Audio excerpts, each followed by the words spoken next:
Wadimor, tentu sarung kita. Sesaat lagi Anda akan menyaksikan Dua Sisi dipersembahkan oleh Wadimor, tentu sarung kita.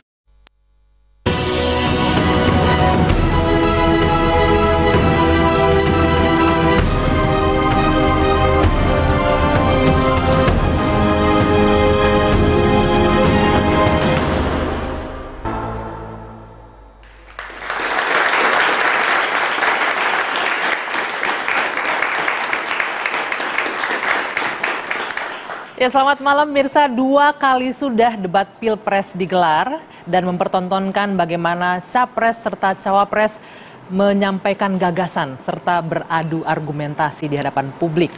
Dan kita sudah mengetahui debat sudah lewat, tapi banyak diskusi yang tersisa di tengah masyarakat. Ada yang menilai positif, kemudian ada juga yang nyinyir mengomentari bagaimana gaya komunikasi politik masing-masing kandidat Capres dan Cawapres. Tapi pertanyaan yang tersisa kemudian, debat sudah lewat. Kandidat mana kira-kira yang menguat? Kami akan bahas di Dua Sisi malam hari ini.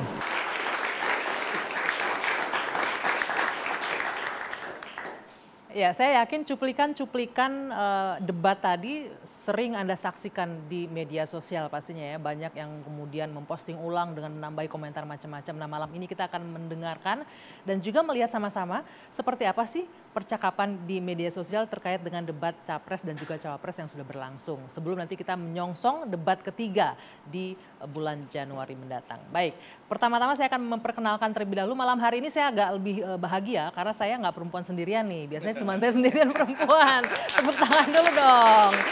Ini di sebelah saya ada Prof. Lely. Tiga nih ya. Kita tinggal ke sana. Bukan. Prof. Lely, pakar komunikasi politik UNAS. Selamat malam, Prof. Lely. Malam, assalamualaikum warahmatullahi wabarakatuh. Waalaikumsalam. Ada Mbak Rustika Herlambang, Direktur Komunikasi Indikator Indonesia, benar ya? Iya, betul. Indonesia Indikator, jangan kebolak. Oke, dan dari sini, dari Timnas Amin, Bang Mardhani Alisera, selamat malam. Semua, sehat semua. Alhamdulillah. Mas Yandri Susanto dari Kubu Prabowo. Siap, assalamualaikum. Gibran, selamat malam, waalaikumsalam. Bang Eriko Sutarduga dari TKN Ganjar Mahfud, selamat malam. Selamat malam, assalamualaikum. Selamat Natal untuk bagi kita yang merayakannya. Oke, juga selamat malam untuk adik-adik dari UIN dan juga Universitas Bakri. Tepuk tangan sekali lagi dong, yang meriah. Nah, saya sebelum ke Mbak Rustika dan Prof. Lely, saya mau tanya dulu nih, sebagai, ya saya lihat selain ini jubirnya semua malam hari ini, saya ingin mendengarkan komentar dan penilaian masing-masing dari 01 dulu. Bagaimana penampilan debat pertama, debat kedua kandidat Anda? Ya, yang pertama bahagia karena di banyak survei angka yang nonton tuh 42-52% penduduk Indonesia. Artinya demokrasi sebagai bagian dari pendidikan politik dapat terjadi. Itu nomor satu. Yang kedua, 2 kali debat ini Capres dan Cawapres berani untuk jual beli gagasan. Dan itu sehat. Dan yang ketiga, kami tetap meyakini Mas Anies Baswedan dengan kemampuan orasi dan pesan yang jelas terhadap perubahannya jauh mengungguli yang lainnya. Oke. Kalau Gus Imin santri memang menang tanpa ngasorake. Gitu. Apa itu artinya itu? Menang tanpa merendahkan, tidak ingin nyerang kiri, tidak ingin nyerang kanan, pokoknya ya diselepet aja biar sadar. Emang gitu. ada yang merendahkan kemarin itu? Nanti kita lihat. Oke. Nomor 2, Mas Yandri gimana penampilan Ya, kandidatnya? makasih Mbak Gia. Saya kira pesta demokrasi kita memang sangat menggembirakan sekarang. Keterbukaan untuk berdebat itu memang sudah dipertontonkan oleh Capres dan Cawapres. Ya. Nah, tentu kalau Pak Prabowo nggak usah diragukan lagi ya, dan sangat disenangi oleh masyarakat. Yang paling dinanti orang kan Mas Gibran. Ya, saya kira kiri kanan ini kan underestimate lah sama Mas Gibran kan. Masa? Iya, Nanti betul, dikomentarin itu betul. Ya? Benar nggak? Iya, artinya 0103 itu kan tidak menganggap Mas Gibran bisa berdebat, bisa bicara. Ternyata, bagi ya, di malam 22 malam itu, wah lewat tuh Prof Mahfud sama Cak Imin kan. Dan saya kira orang banyak kaget semua, menjungkir balikkan. Lewat ya? Menjungkir balikkan prediksi selama ini. Nah, itu loh. Jadi saya kira ini sesuatu yang luar biasa. Dan ini bagi kami, kemajuan pesta demokrasi kita bahwa anak muda jangan pernah diragukan di Republik ini. Gitu. Oke, baik. Bang Eriko, lewat katanya Bang Eriko. Ya, kalau kita kan melihat nanti biar kalau data-data analisis itu kan Mbak Rustika nanti yang lebih paham. Tapi kalau kami melihat sambutan dari masyarakat tentunya, walaupun kalau berdasarkan hasil survei tadi Pak Mardhani sebenarnya yang menonton 30% lebih dari penduduk Indonesia, tidak sampai sebesar itu. Tetapi dari hasil yang di sosial media maupun di survei, memang siapa yang menguasai dan memang sudah punya pengalaman track record itu, ya memang itu yang paling tertinggi. Dan yang paling tertinggi waktu debat pertama itu ya Mas Ganjar, dan debat kedua itu Profesor Mahfud, bisa dilihat nanti dari hasilnya seperti itu. Ya, itu kenyataan yang ada. Tapi ya kalau misalnya ada yang mungkin menduga-duga, bukan karena nama saya Riko Sotarduga ya, tapi suka menduga-duga, ya ada yang menduga-duga bahwa ini yang paling ya sah-sah saja kan, kalau katanya semua juga kan kecap harus nomor 1 kan, kira-kira begitu. Tapi kalau hasilnya memang tetap pasangan calon nomor 3 yang tertinggi. Semua bebas, klaim boleh, namanya klaim bebas ya. Tapi ini saya mau konfirmasi nih, lewat katanya tadi penampilan Prof Mahfud dilibas oleh Mas Gibran. Wah, dari mana? Ini kan karena hanya bahasa apa itu? Seger apa SG, sebenarnya nyebutnya SGIE ya, adik-adik mahasiswa, tapi sebutnya SGI ya, kita memaklumi saja lah. Seperti itu. Apa? Seger apa? Seger sego apa ya begitulah SGI. Iya, seperti itu. Bang Mardhani gimana? Benar nggak? Kalau dibilang klaim tidak, Kompas mengatakan hasil surveinya Mas Anies nomor 1, beberapa survei juga nomor 1, dan publik bisa melihat Wakanda nomor Indonesia Forever itu viral sekali. Apalagi sekarang ditambah dengan desak Anies yang terus bergulir menjadi tren, itu buat kami tren yang luar biasa. Saya mengomentari ada yang bijak dan dewasa, ada yang baru newbie yang lagi pengen ngambil panggung. Biarkan dikasih kesempatan panggung itu. Newbie lagi pengen ngambil nanti panggung. anak-anak akan ngelihat mana yang lebih bijak. Gitu. Oke, jadi kalau saya nitik tekannya gini aja Mbak. Jadi orang menganggap, saya fokus ke Mas Gibran aja ya, kalau Pak Prabowo sudah mantap lah itu kan.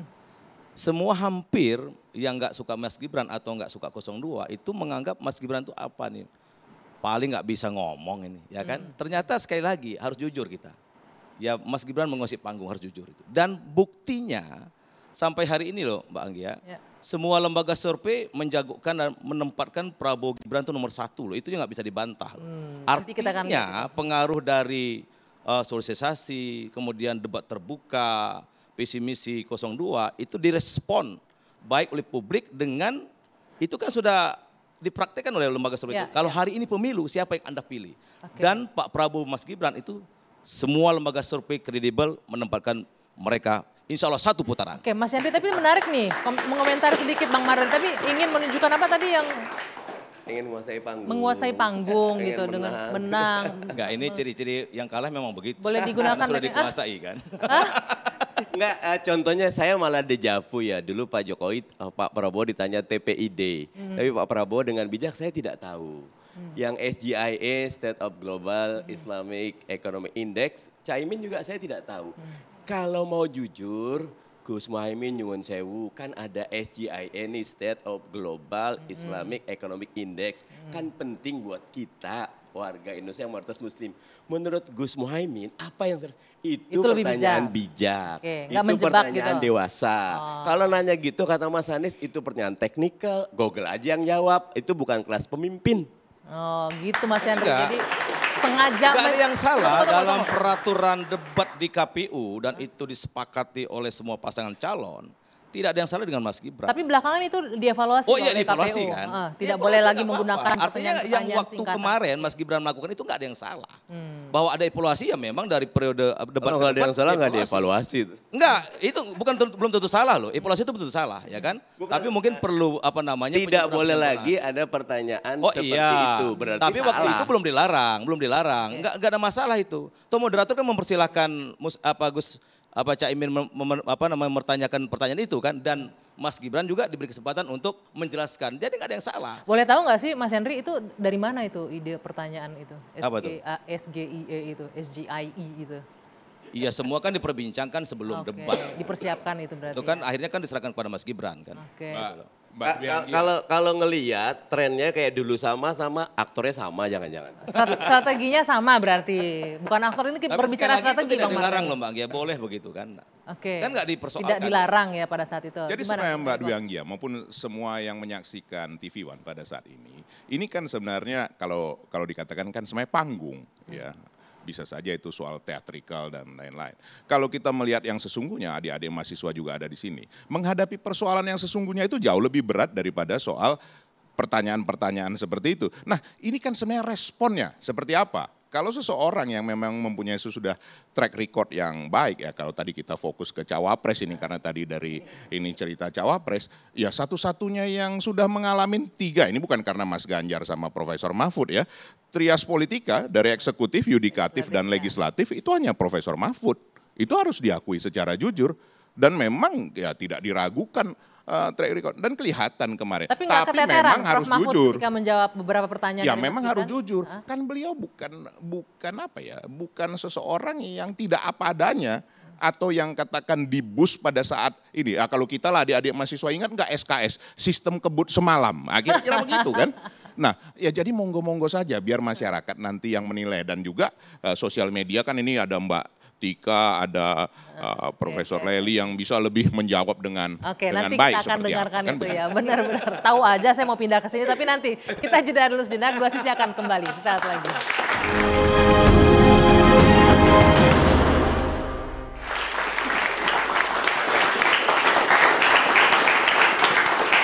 Baik, kita lanjutkan kembali Dua Sisi. Tadi kalau di sebelah kiri saya, di sisi kiri, semua klaim jagoannya nomor 1 semua nih. Saya bingung, dari 3 semua nomor 1. Saya minta ke pakar komunikasi politik terlebih dahulu. Prof. Lely, kalau Anda melihat, benar nggak ini klaim-klaim masing-masing kandidat ini? Siapa yang performanya dalam segi komunikasi politik dalam berdebatnya yang paling oke menurut Prof. Lely? Ya, itu kalau soal klaim memang fungsi dan kapasitas mereka harus begitu. Jadi mereka tidak boleh merendahkan calon mereka. Itu satu. Sebenarnya sebelum ketiga pasang calon ini berdebat, itu ekspektasi kita sama. Tiga-tiganya adalah calon presiden, maka tiga-tiganya harus pinter. Demikian juga calon wakil presiden. Tiga-tiganya meskipun Prof. Mahfud, Profesor Gibran tidak, atau Caimin juga bukan gitu. Ekspektasi kita sama, standarnya sama. Mereka bertiga adalah calon wakil presiden. Jadi dengan ekspektasi yang sama itu, tiga-tiganya harus tampil seperti pikiran kita, penonton ini, gitu ya. Nah, lalu kemudian muncullah debat calon presiden. Memang kita melihat mereka melakukan sesuai dengan otentisitas diri mereka masing-masing. Jadi benar-benar mencerminkan diri ya, masing-masing. mencerminkan diri mereka masing-masing gitu.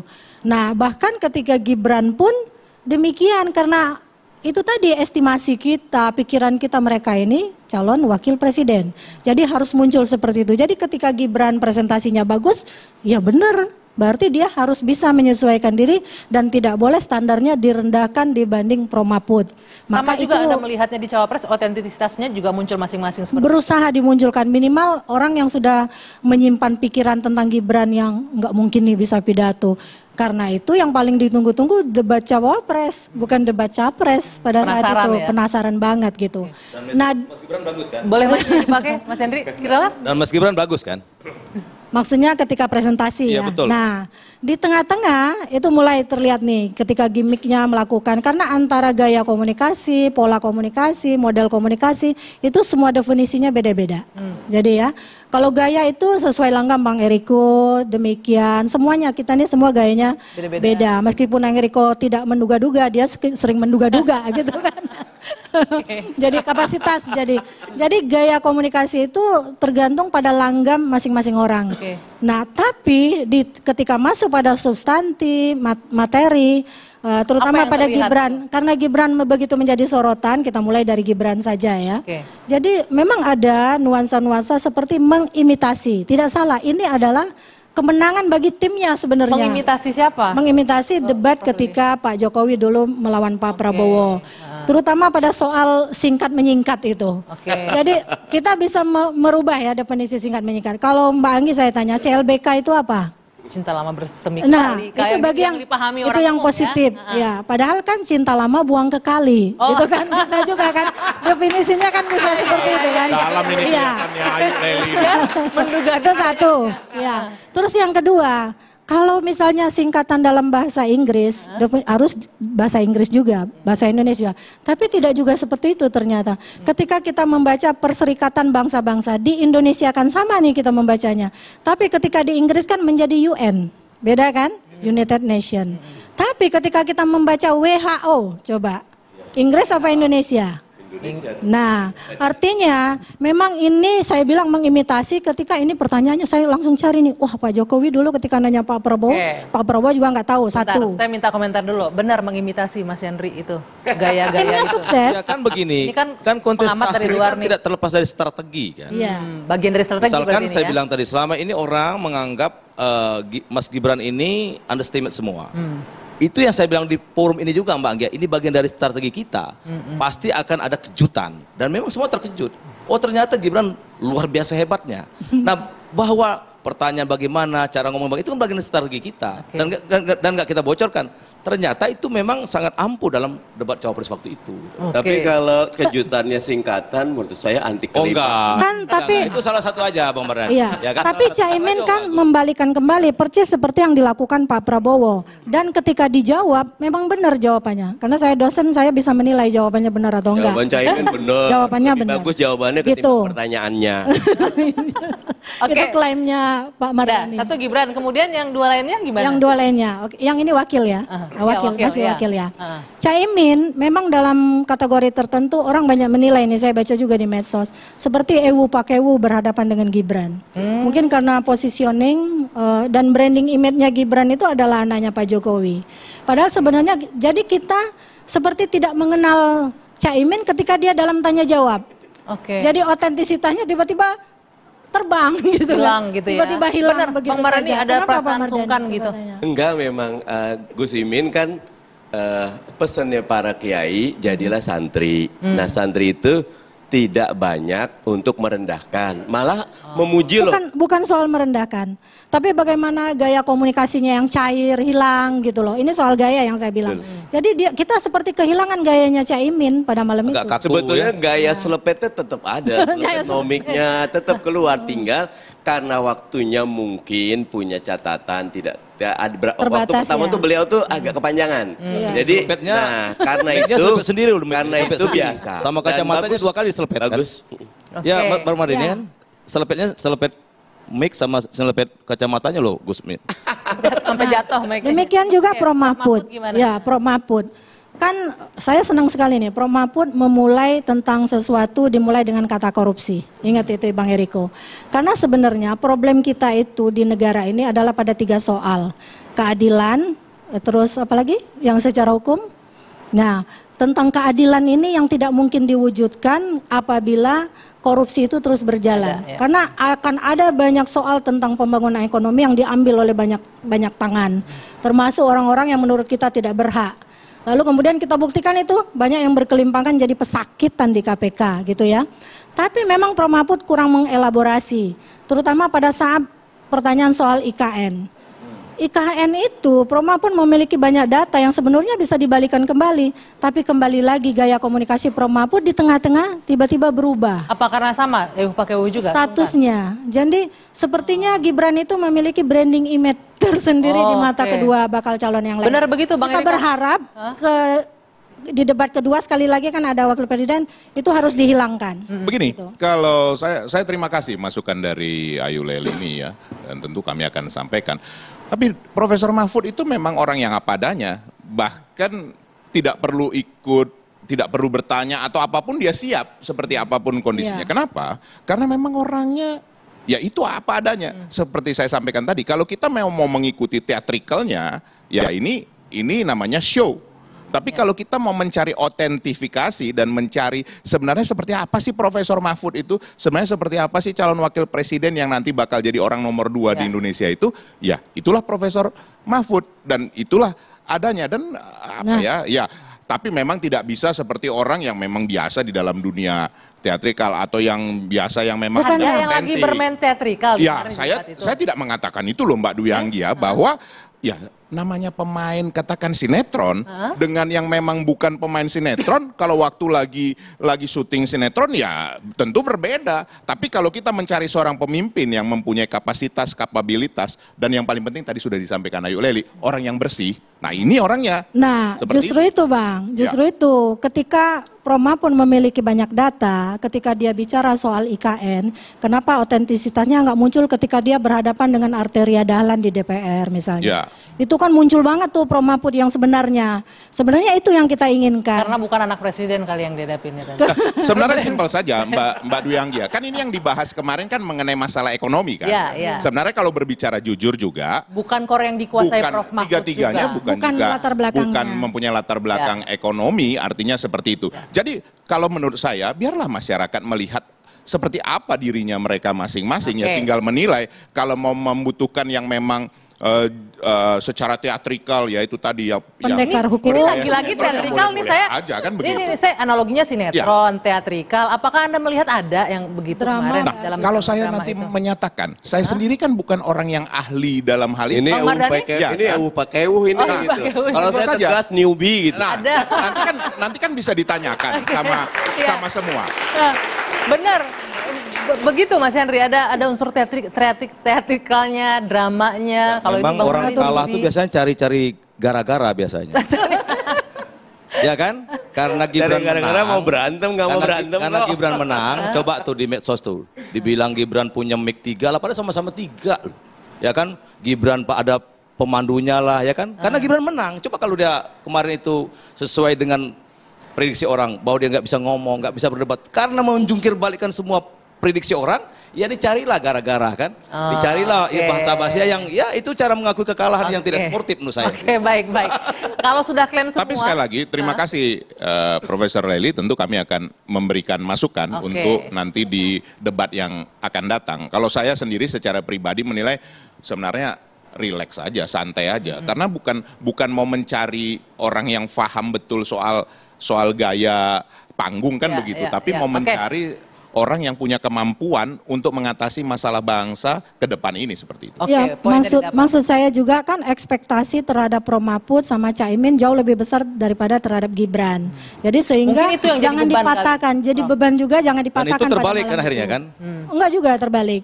Jadi sebenarnya kalau bicara panggung memanggung ini kan teorinya dramaturgis. Enggak, maksudnya itu gini, saya banget gitu. Awalnya kan orang menganggap Mas Gibran tuh nggak bisa apa-apa. Ternyata yang dijagokan kan Prof Mahfud sama kalau saya enggak. Publik. Kira-kira begitu kan. Ternyata faktanya kan menjungkir balikkan semua prediksi itu. Benarkah faktanya demikian? Nanti kita akan tanya sama Mbak Rustika usai jeda. Sesaat lagi di Dua Sisi, tetaplah bersama kami.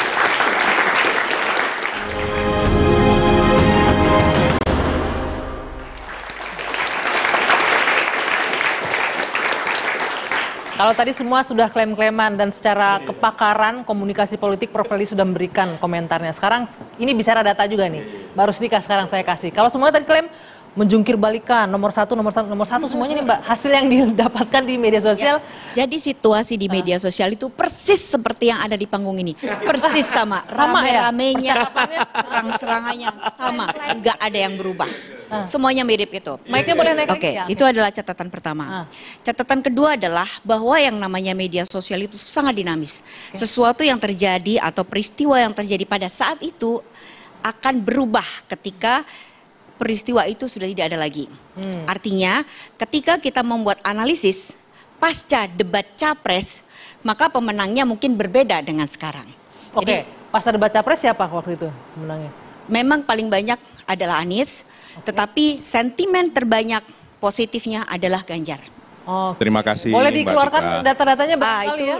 Tadi sebenarnya tapi nggak keluar. Itu adalah pas debat capres ya. Pasca debat cawapres, nah pasti yang ditunggu itu kan. Ketiganya juara.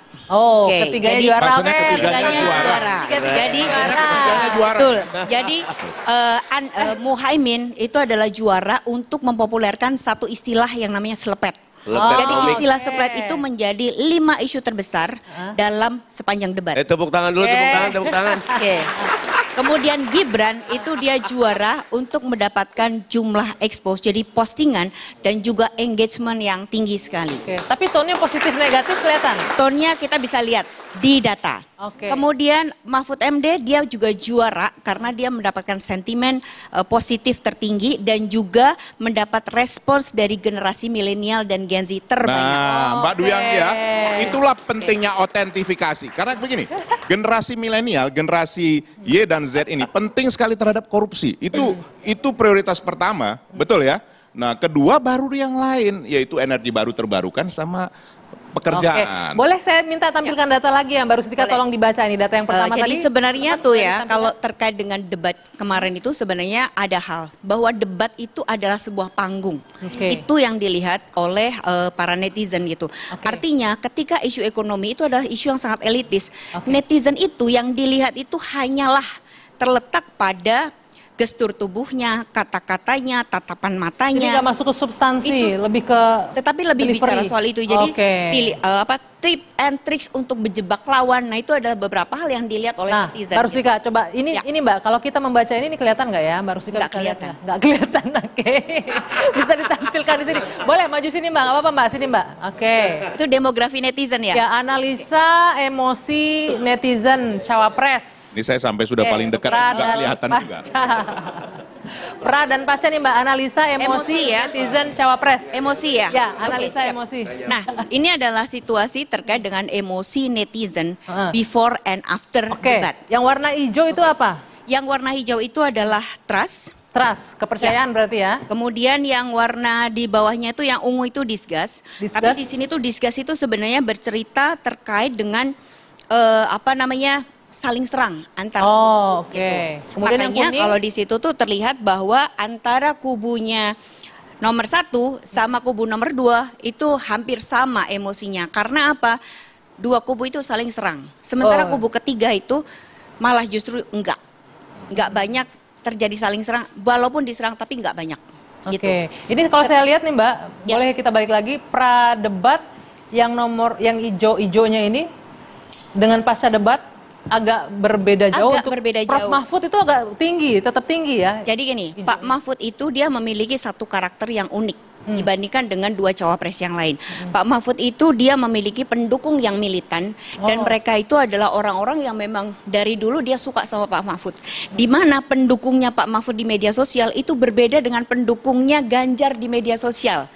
Jadi Pak Mahfud bedanya begini, kalau Pak Mahfud itu dia adalah figur yang dianggap tegas oleh netizen. Mereka itu selalu menganggap Pak Mahfud itu adalah setiap kali ada masalah dengan negeri ini, Pak Mahfud bisa langsung cepat. Dan kenapa Pak Mahfud itu ngetop? Dia mulai sebenarnya ngetopnya Pak Mahfud itu adalah ketika kasus Verdi Sambo. Kita tahu bahwa Verdi Sambo adalah salah satu kasus yang sangat luar biasa besar dan di situ Pak Mahfud itu terus-menerus meminta polisi segera membereskan itu. Belakangan ini sebelum capres itu dia juga membantu seorang ASN yang dia nggak jadi dilantik, tiba-tiba langsung dibereskan sama Pak Mahfud. Dan juga terkait sama utang negara yang harusnya dibayarkan kepada Yusuf Hamka. Artinya setiap kali netizen ada masalah, Pak Mahfud tuh langsung tak. Itu yang disukai oleh netizen. Jadi netizen itu ketika menganggap Pak Mahfud itu adalah figur yang dia sangat konsisten, dia punya track record, dia punya kredibilitas. Seperti itu. Kalau kita bicara netizen ini akan tergambarkan ke dunia nyatanya sama nggak ini nanti? Ya, kalau di netizen di medsos itu sama. Jadi kenapa kalau kita lihat ya Pak Mahfud itu pasca sama pra sama pascanya itu sama. Usianya nggak jauh beda gitu. Karena mereka itu adalah orang-orang yang militan gitu loh. Membela bahwa apa yang disampaikan Pak Mahfud itu betul gitu. Nah, Mbak, kemudian ada yang grafis berikutnya. Sebentar Bang Eriko ya, sebelum dikomentari. Saya menunggu. Iya, karena Pak Mahfud dipuji-puji udah nggak sabar dia komentari. Oke. Kemudian kita lihat yang warna ada merah, ada biru, set sosial. Oke, yang ini sosial nah itu sebenarnya social network ya. Jadi itu adalah percakapan khusus hanya di Twitter. Jadi kalau kita lihat di pasca sama pradebat itu memang jumlah percakapan terbanyak itu di Twitter. Tapi Twitter itu memang secara orang yang menggunakan Twitter itu kecil. Tapi cerewetnya minta ampun. Engagementnya pun juga tidak begitu besar jika dibandingkan dengan media sosial yang lain. Nah, makna daripada dua social network ini adalah bahwa Gibran itu letaknya di tengah-tengah. Artinya apa? Gibran itulah yang menggerakkan isu terkait dengan debat cawapres dalam waktu 1 minggu dan ditunggu-tunggu kan. karena itu yang ditunggu-tunggu. Jadi kalau di pinggir-pinggir tadi ada yang warna hijau di pinggir. Itu adalah kubu-kubu. Jadi ada kubunya Mahfud, ada kubunya Anies dan Muhaimin. Nah, kenapa tadi Gibran itu di tengah-tengah? Karena bahkan sebelum debat capres itu dilakukan, 1 minggu sebelumnya itu 74% yang diomongin bukan debat capresnya, debat cawapres. Udah ditunggu malah. Betul sekali. Nah, kemudian kalau kita tadi kan bicara soal situasi di media sosial. Tadi saya bicara satu adalah di media sosial itu sangat dinamis. 2, kita bicara bahwa debat cawapres itu adalah sebuah panggung di mana netizen itu karena isu ekonomi sangat elitis, maka dia lebih fokus pada apa yang disampaikan dan situasi yang terjadi pada saat debat itu. Gitu. Malah nggak fokus ke substansinya berarti. Karena isunya sangat elitis. Apa itu SGIE misalnya gitu. SGIE itu ya apa, itu. Terus jelas. kemudian terkait sama tax ratio gitu. Terkait sama IKN mereka masih bisa paham lah ya gitu. Tetapi dengan hal lain mereka kan nggak tahu gitu. Nah, itulah sebabnya kenapa netizen itu kemudian memberikan apresiasi sangat besar, dan memang apresiasi itu terutama berasal dari netizen organik, itu ada 37% yang dia kaget terhadap perhelatan pada saat debat itu.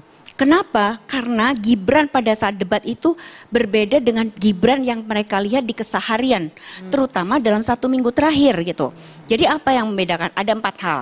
Yang pertama adalah Gibran bisa membuat satu narasi yang panjang tanpa celah selama 4 menit itu gitu pada saat visi dan misi. Pada saat itulah netizen itu udah kaget-kaget gitu. Kedua adalah ternyata Gibran memiliki artikulasi yang bagus gitu. Padahal selama ini tuh Gibran sangat irit bicara.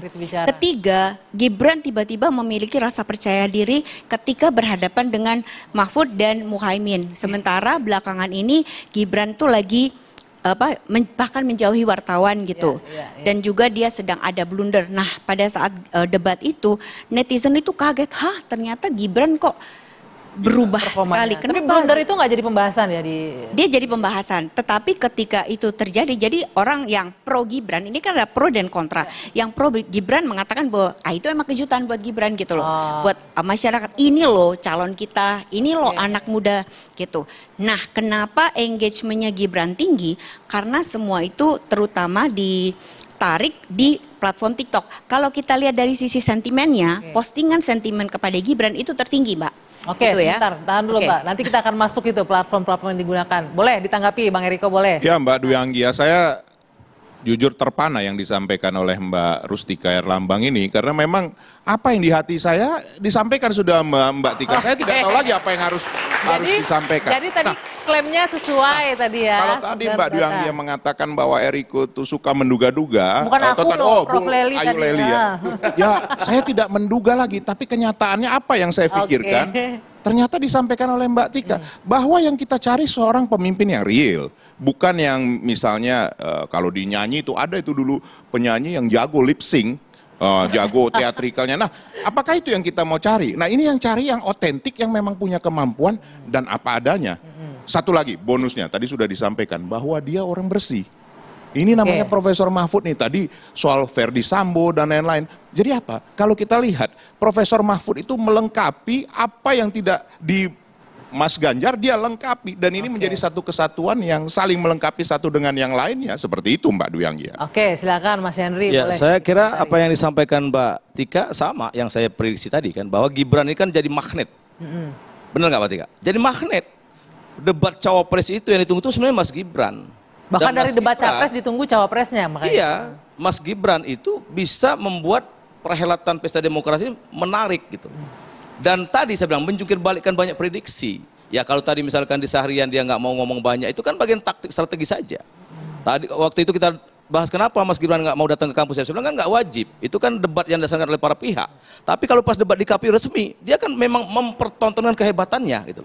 Jadi saya kira ini kehebatan dari Mas Gibran bahwa itu kapan dibutuhkan dia tampil. Strategi ini akan dijalankan terus sampai debat selesai nanti. Ya itu rahasia. Nanti kita kan artinya gini loh. Mas Gibran ini membuat pesta demokrasi kita jadi menarik. Mungkin selama ini orang nggak mau terlibat atau ikut pesta demokrasi, melihat Mas Gibran menjadi tertarik. Artinya kita harus berterima kasih ke Mas Gibran sebagai anak muda yang mampu membangkitkan kehangatan demokrasi kita. Oke, baik. Bang Mardhani, silakan. Ya tentunya debatnya masih berproses. Dan kalau tadi Mbak Rustika bilang banyak yang nunggu Mas Gibran, ya karena sebelum memang tidak tampil. Sekarang sudah tidak tampil, nanti kalau ekspektasinya tinggi di berikutnya kita lihat. Tapi bagaimanapun yang menentukan capres, dan capres. Dan Mas Anies Baswedan, Gus Imin insya Allah akan menunjukkan inilah Amin sebenarnya. Oke. Gitu. Ya, baik. Mbak Rustika, itu kan kita bisa lihat cawapres ya. Kalau di capres siapa nih yang performanya paling oke dari percakapan di Ini kan kita bicara pasca debat cawapres. Pada saat itu memang netizen itu paling banyak direspons memang Anies. Tetapi Anies dia sedang ribut dalam tanda petik dengan Prabowo. Kan netizen kan tertarik dengan hal-hal yang kontroversial gitu. Nah di sini Ganjar memang akhirnya bingung kan, dia sampai juga apa yang disampaikan oleh Ganjar gitu, bahwa ini gimana nih dua teman saya itu persis sama di media sosial pun seperti itu. Tercapture juga seperti itu gitu. Oleh karena itu yang mendapat negatif itu dua-duanya tuh hampir sama antara Prabowo sama Anies gitu. Cuman dalam hal debat capres kemarin memang salah satu isu yang cukup menguat memang Wakanda Nomor itu gitu. Gitu. Nah sementara karena dua pihak ini saling berseteru gitu kan. Nah kemudian Ganjar kembali lagi naik ke atas, dia sentimen positifnya paling tinggi karena Ganjar dianggap sebagai orang yang humble, dia nggak mau ikut ke dalam pertempuran itu gitu loh, dan itu yang dilihat oleh netizen tuh seperti itu. Oke, baik. Nanti kita akan lanjutkan lagi. Prof. Ali, saya ingin bertanya sejauh apa sih debat ini mempengaruhi preferensi pemilih pada akhirnya, nanti kita akan jawab usai jeda saat lagi di Dua Sisi. Iya. Kenapa? Wadimor, tentu sarung kita.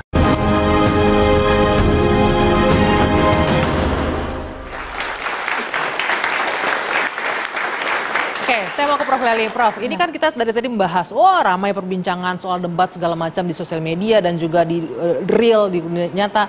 Tapi sejauh mana kalau kita bisa melihat debat ini akan mempengaruhi elektoral nantinya, jadinya preferensi politik para pemilih sejauh mana bisa terpengaruh oleh debat? Oke. Pertama kita bisa melihat grafiknya bagaimana elektabilitas masing-masing pasangan. Artinya ketika debat itu sudah dilaksanakan tidak terlalu signifikan, gitu ya. Itu satu. Sebab tadi jumlah penonton kalau dia ada 52%, sementara elektabilitasnya di bawah 50%, itu juga sudah bisa kita baca. Itu satu. Yang kedua, kalau kita melihat kemenangan Pak Jokowi dengan Pak Prabowo, Pak Jokowi 56%, kita bulatkan saja, Pak Prabowo 44%. Artinya kalau berdasarkan survei Litbang Kompas ini ya, yang terakhir itu 39 Pak Prabowo sama Gibran ya. Artinya belum mencapai yang memilih Pak Jokowi. Jadi belum ada tambahan dari yang memilih Pak Prabowo. Seandainya semuanya bisa kita gabungkan sudah 100% harusnya elektabilitasnya. Ini kan tidak. Artinya sampai sejauh ini debat itu belum memberi efek apapun. Tapi orang punya preferensi untuk menilai mana yang membincang kepentingan saya nantinya kalau jadi presiden atau tidak. Kita mau baru sebatas itu saja. Kita mau tampilkan ini beberapa informasi terkait dengan hasil survei ya. Ini pasca debat yang sudah dilakukan beberapa lembaga survei. Kami coba untuk menghadirkan datanya. Silakan. Kalau kita lihat ini dari CSIS pasca debat, Amin 26,1%, Prabowo Gibran 43,7%, Ganjar Mahfud 19,4%. Paling tinggi naiknya Amin itu. Iya. Lumayan naik signifikan ya. Kemudian survei indikator, Anies menang debat capres, Gibran cawapres. Keren Mas Anies. Nah ini tapi surveinya juga Anies tidak bisa melampaui Pak Prabowo kan, artinya tidak berpengaruh juga secara signifikan. Jadi memang kalau kita membaca lembaga survei yang banyak itu mereka menampilkan angka-angka yang berbeda. Saran saya itu masing-masing pihak harus membuat survei sendiri. Sudah dilakukan nggak sih ngomong-ngomong di internal? Kami sudah, bahkan karena hasil survei ini kan banyak membingungkan, betul seperti yang disampaikan Ayu Leli tadi. Jadi kami melakukan dengan 3 cara, triangulitas dari, ini bukan karena 3 Mas Ganjar Profesor Mahfud ya. Pertama adalah dari survei konvensional, yang kedua dari big data analytics, yang ketiga ada forum group discussion di beberapa kota. Dan ini menarik yang disampaikan tadi, memang ada perubahan. Pada waktu seminggu sebelum kemarin diumumkan itu masih di angka 35, ini internal kami tentunya. Sekarang sudah menjadi 37, di Pak Prabowo 41 dan di Pak Anies 21. Jadi kalau menurut kami, ini sesuatu hal yang masih sangat sangat dinamis. Bahwa betul ini punya pengaruh. Tapi ingat, tadi tidak sampai 40% dari penduduk Indonesia yang menonton dari debat ini. Yang paling penting sebenarnya apa? Mendekati langsung kepada masyarakat yang ada di rumah, yang tidak menonton televisi dan tidak menonton sosial media dan tidak aktif di sosial media. Ini penting. Betul itu. Jadi yang lebih penting itu memang persuasi politiknya. Iya. Kalau debat ditonton potongan-potongan pesannya saja, mana yang lucu-lucuan, mana yang enggak. Ya. Jadi bukan mana yang substantif. Oke, kalau dari Bang Mardhani? Saya malah melihat ada perspektif. Debat kita itu penting.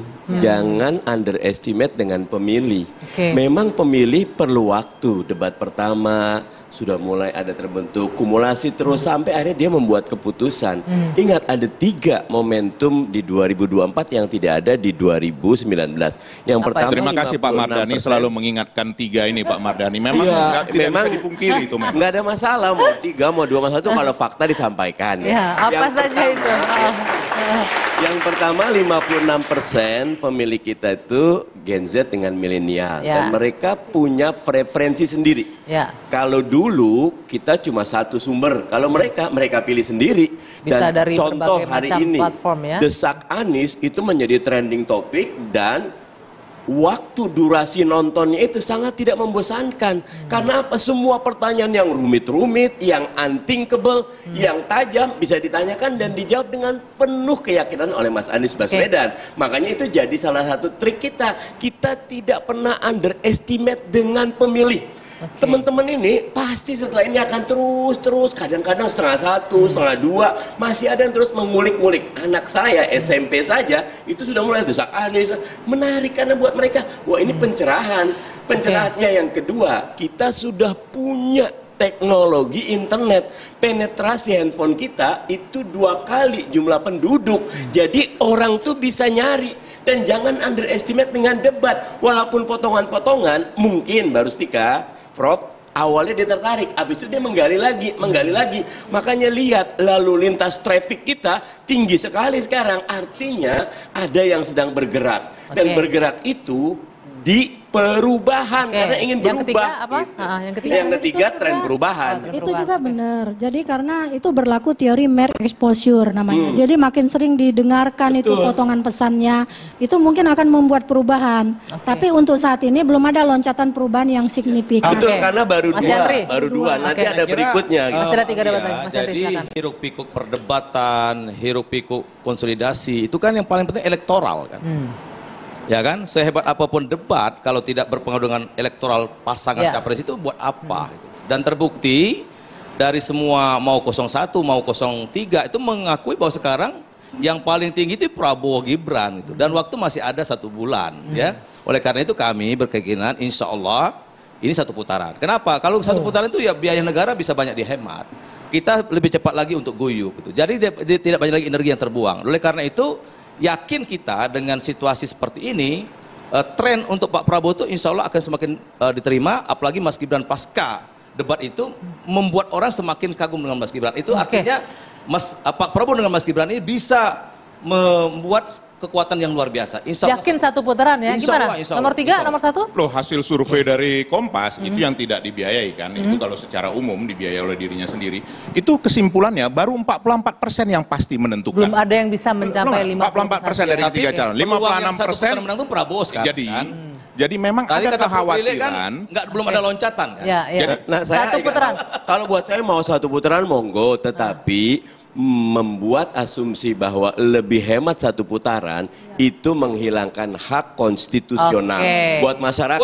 Harus betul-betul demokrasi tidak tentang efisiensi. Kalau misalkan demokrasi bicara edukasi. Mbak Yang penting sekali jujur, adil, langsung umum bebas rahasia, bukan karena biaya. Betul. Ini jangan kita mengurangi. Tapi kalau bisa dengan 1 putaran kan bagus juga. Ya kan? Biar rakyat bisa menikmati. Kalau saya apapun mau 1 mau 2 biarkan rakyat yang menentukan. Betul, mau 1 putaran mau 2 putaran nanti. Dan yang disampaikan tadi sama penonton yang akan menentukan nanti. Profesor Lely itu benar sekali. Persuasif itu paling penting. Ini masih 45 hari, apapun bisa terjadi. Masih ada 45 hari lagi, masih ada 3 kali debat. Baik, terima kasih Bapak Ibu. Bapak Ibu terima kasih sekali.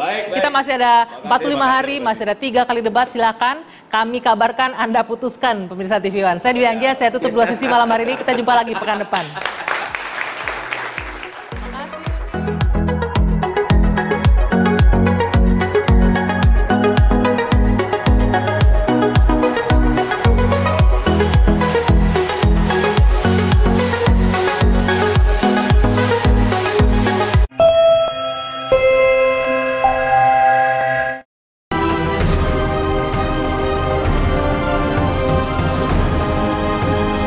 Anda baru saja menyaksikan 2 Sisi dipersembahkan oleh Wadimor, tentu sarung kita.